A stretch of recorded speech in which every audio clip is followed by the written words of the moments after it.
Hi everyone, this is Marissa Giuliani. I'm here with Dan Zilnick, and in today's 60 Seconds of Sustainability, we are talking about coal. So Dan, the question is, in 2020, experts declared the death of coal.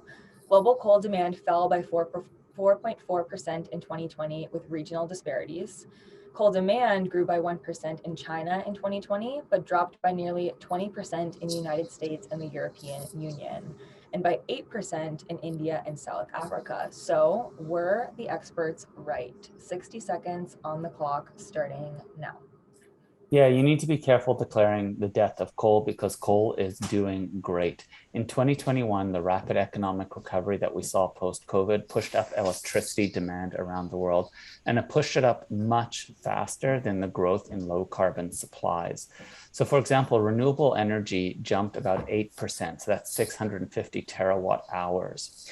However, coal electricity demand jumped 9% in 2021, which is about 900 terawatt hours or 40% more electricity from coal than from renewables. So the growth in power demand was so high that we needed renewables and we needed coal to fill that gap, and more coal than renewables. So much of that increase came from places like India and China, which between them account for 2/3 of global coal demand. And even as these impressive amounts of renewable power came out, we still needed coal to make up the gap. And according to the International Energy Agency, depending on weather patterns and economic growth, global coal demand will continue to grow and reach new all-time highs sometime in the next 2 to 3 years. So I know we're at time, but I want to just make one point that it's important not to blame the developing world, not to blame India and China. Climate change is a global problem and coal is a huge driver of it.